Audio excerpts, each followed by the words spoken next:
Assalamualaikum warahmatullahi taala wabarakatuh. Syukur kita kepada Allah SWT pada pagi yang mulia hari Jumaat hari ini, penghulu untuk hari-hari yang lain, 7 hari seminggu. Inilah penghulunya, iaitu hari Jumaat.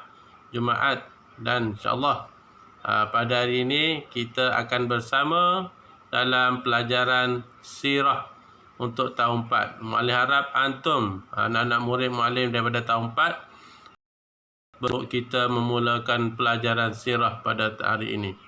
Sebelum itu, suka mu'allim sebutkan di sini, pada minggu lepas kita telah belajar tentang peperangan yang berlaku pada zaman Rasulullah SAW, iaitu peperangan yang kedua selepas peperangan Badar yang telah kita belajar sebelum itu. Minggu lepas, iaitu peperangan Uhud. Dan dalam peperangan tersebut telah mu'allim jelaskan sehinggalah daripada latar belakang peperangan hingga kepada keputusan peperangan. Dan minggu lepas juga mu'allim telah sediakan bagi antum latihan yang antum kena buat dalam buku tulis. Mu'allim percaya dan mu'allim harap antum semua telah selesaikan tugasan tersebut. Dan mungkin ada yang telah hantar, mu'allim pun tak lihat lagi dalam bekas yang disediakan di sekolah. Ya. Baik, yang tak siap sila siapkan. InsyaAllah 2 minggu akan datang, kalau kita sudah dibenarkan untuk dibuka sekolah, antum semua boleh hantar pada ketika itu. Dan pada hari ini kita tinggalkan yang peperangan Rasulullah, kita masuk kepada Rasul Ulul Azmi. Mu'allim percaya antum semua telah belajar tentang Rasul Ulul Azmi pada tahun-tahun yang sudah. Belajar Rasul Ulul Azmi ini ada berapa? Rasul Ulul Azmi ada 5, termasuklah Nabi kita, iaitu Nabi Muhammad sallallahu alaihi wasallam. Nabi sebutkan Nabi Nuh alaihi salam yang akan kita belajar selepas ini. Kemudian Nabi apa? Yang ketiga Nabi Ibrahim alaihi salam. Kemudian yang keempat siapa? Nabi Musa alaihi salam. Dan yang kelimanya ialah Nabi Isa alaihissalam. Baik. Kalau ikut turutannya, Nabi Nuh, Nabi Ibrahim, Nabi Musa, Nabi Isa, dan akhir sekali Nabi Muhammad sallallahu alaihi wasallam. Kenapa mereka ni digelar ulul azmi? Mereka inilah nabi-nabi yang diberikan ujian oleh Allah Taala, ujian berat oleh Allah SWT, dan mereka sabar menghadapi ujian tersebut. Mereka lah di kalangan Nabi yang paling berat ujiannya oleh Allah SWT, dan mereka menghadapinya dengan sabar dan tabah. Sehingga kan mereka digelar Nabi Ulul Azmi. Dan ingat tu, kalau maksudnya tanya, senaraikan 5 ataupun 4 ataupun 3 Nabi-Nabi Ulul Azmi, antum dapat senaraikan, insyaAllah. Terusnya kita beralih kepada pelajaran kita, iaitu Nabi Nuh alaihissalam. Sebelum itu, apa yang kita nak dapatkan di sini? Yang pertamanya, kita nak tahu tentang latar belakang Nabi dan juga ujian-ujian yang Allah Ta'ala turunkan kepada mereka. Baik, kita pergi kepada Nabi Nuh alaihissalam. Nabi Nuh alaihissalam, lihat dalam buku teks masing-masing. Sini mu'allim dah snapkan gambarnya, boleh lihat masing-masing ya. Nabi Rasul Ulul Azmi yang dipilih Allah SWT ialah Nabi Nuh, Nabi Ibrahim, Nabi Musa, Nabi Isa, dan juga Nabi Muhammad. Setiap kisah Rasul Ulul Azmi ini diperincikan dalam Al-Quran untuk jadi iktibar kepada diri kita. Kalau siapa baca Al-Quran tu, kisah-kisah Nabi, semuanya terdapat dalam Al-Quran selain daripada buku-buku sirah Nabi. Baik. Seterusnya kita lihat kepada Nabi Nuh alaihissalam menjadi nabi, ya. Menjadi nabi dan rasul. Antum boleh baca situ, ya. Selepas wafatnya Nabi Adam, ya, ajaran tauhid mula dilupakan oleh kaum Nabi Nuh. Sikit hilang. Lalu muncullah 5 orang lelaki soleh yang pada zaman nenek moyang kaum Nabi Nuh alaihissalam tu. Mereka ni orang hebat lah, orang soleh, orang sebagainya. Namun begitu, apabila mereka mati, lalu dibinalah patung-patung mereka sebagai kenang-kenangan. Syaitan punya pasal. Syaitan punya pasal. Dipujuknya rayu generasi selepas itu supaya membina patung untuk kenangan-kenangan ataupun untuk peringatan kepada generasi-generasi akan datang. Akhirnya mereka pun termakanlah cadangan tersebut, lalu dibina patung. Patung itu diberi nama Wada, Suwa'a, Yaghus, Ya'uq dan Nasra, sebagaimana yang ada dalam Al-Quran tu, surah Nuh. Siapa boleh baca? Okey, tak apa, ikut muallim, ya. Ikut muallim baca. Wa qalu la tazarunna lihatakum wa la tazarunna wadda wa la suwa'a wa la yaghusa wa ya'uqa wa nasra. Itu dalam Quran sebut dah, iaitu wadda, suwa'a, yaghusa, ya'uqa dan nasra. Itulah di antara orang-orang soleh, di antara patung-patung yang dibina, dan namanya ialah Wadda, Suwa'a, Yaghusa dan Nasra, dibina untuk mengenang jasa 5 orang lelaki soleh dan dianggap dapat memberi kebaikan dan keburukan. Di situlah bermulanya penyembahan patung. Mula-mula datang tak ngapa lagi. Generasi seterusnya datang. Maaf. Generasi seterusnya datang, lihat. Generasi seterusnya datang, lihat.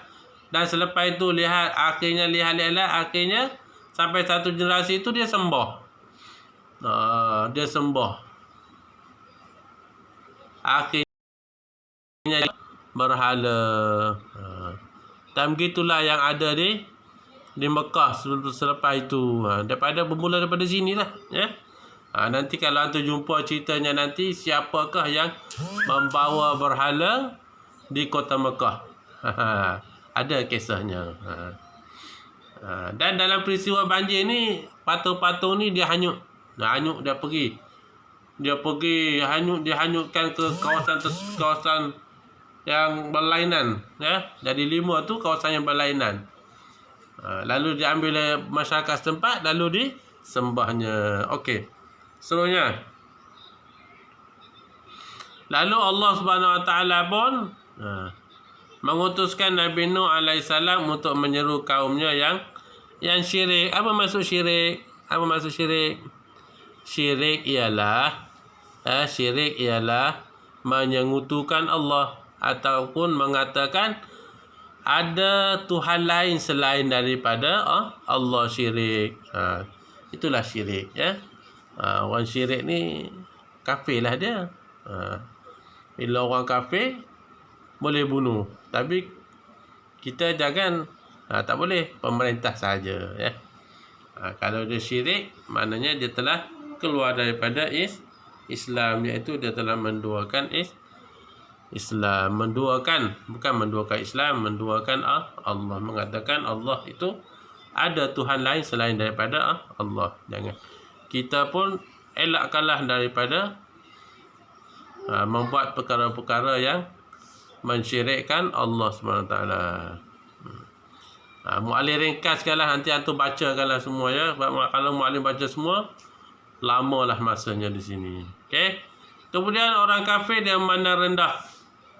Mana rendah?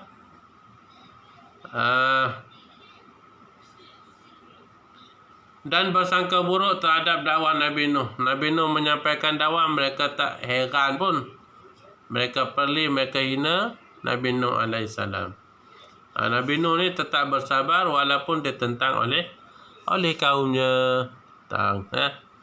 Sabar. Sebab itulah dalam sifat sabar perlu ada dalam setiap diri kita yang mengaku sebagai seorang Islam. Sebab kesabaran itu as-sabru miftahun najah. Sabar itu anak kunci kejayaan. Sabar tu kunci kejayaan. Kalau tak sabar, tak tahulah jaya ke tidak. Kemudian Nabi Nuh alaihissalam.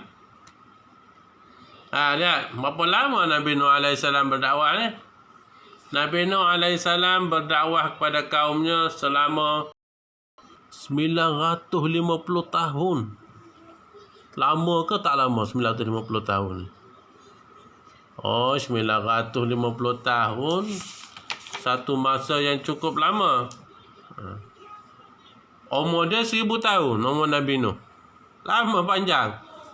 Umur tu kita pun paling panjang pun 90. Itu pun beberapa orang je.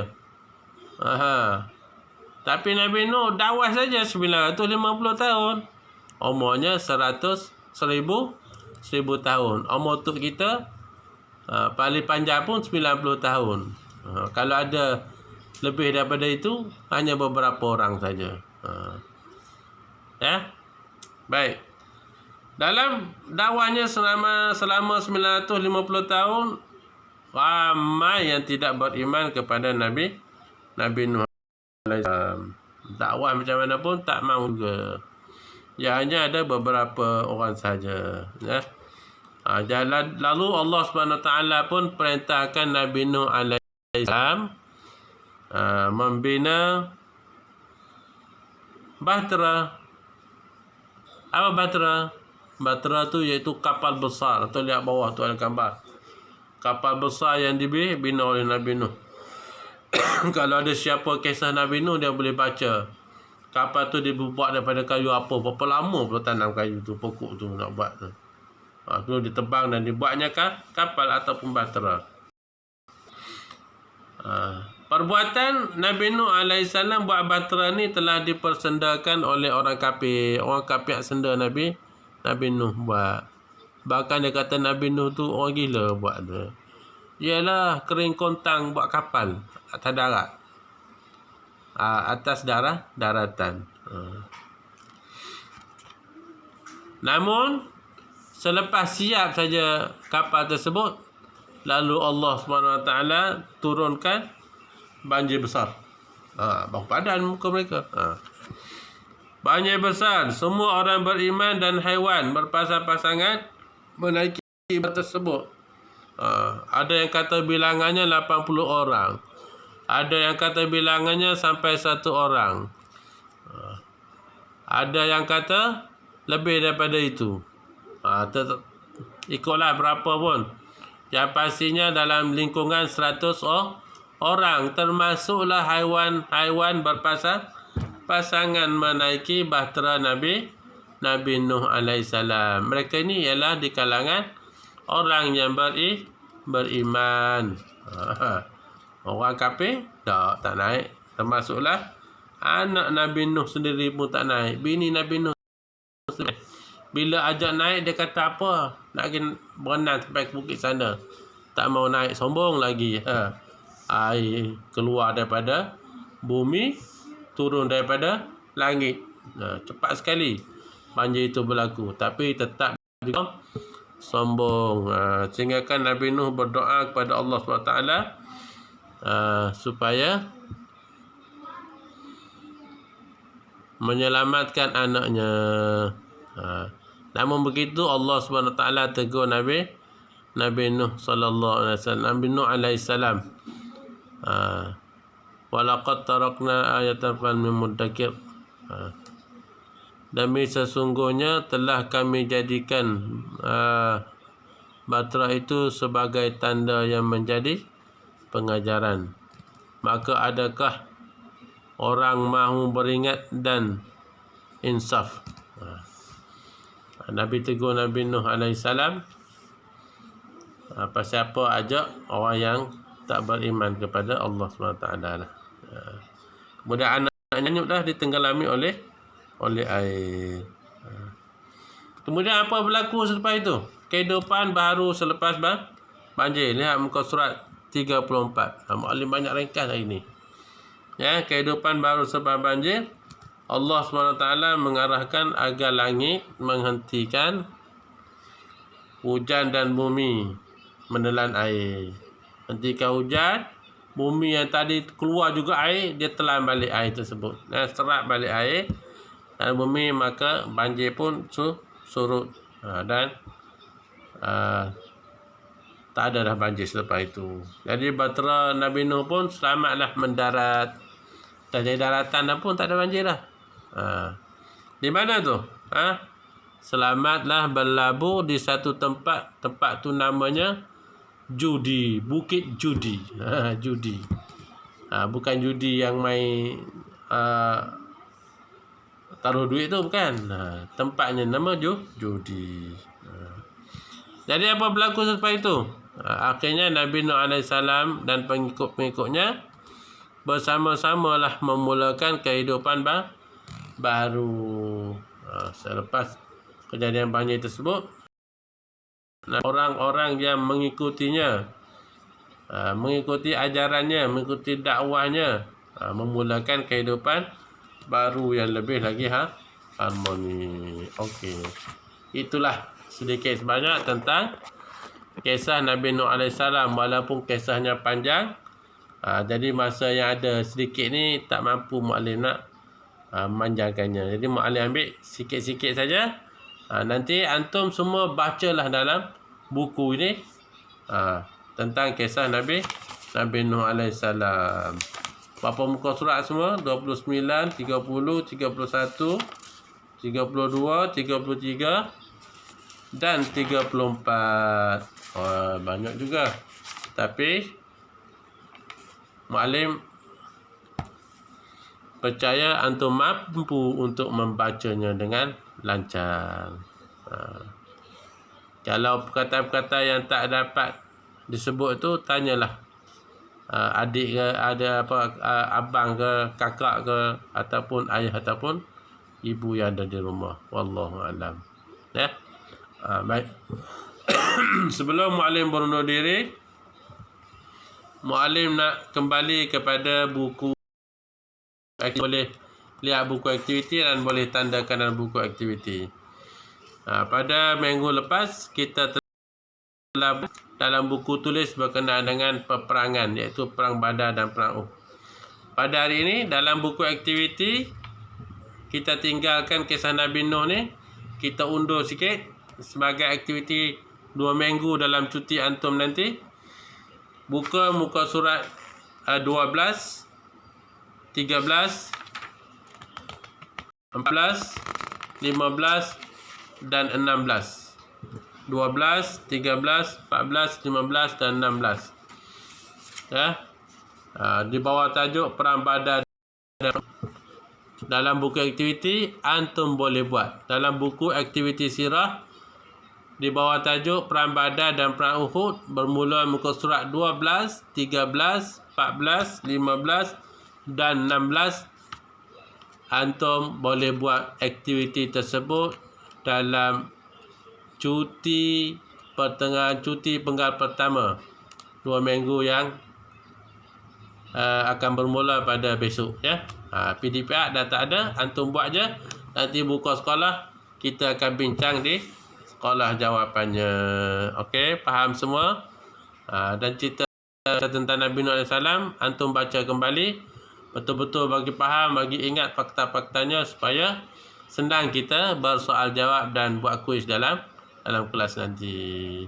Okey, sampai di sini saja pertemuan kita untuk PDPR pada hari ini. InsyaAllah 2 minggu selepas ini kita tak ada PDR, kita cuti ya. Dan sampai sini saja. Sekali lagi, selagi ada bulan hari raya ni, mak ucapkan selamat hari raya Aidilfitri. Maaf zahir dan batin. Wallahu a'lam. Assalamualaikum warahmatullahi wabarakatuh.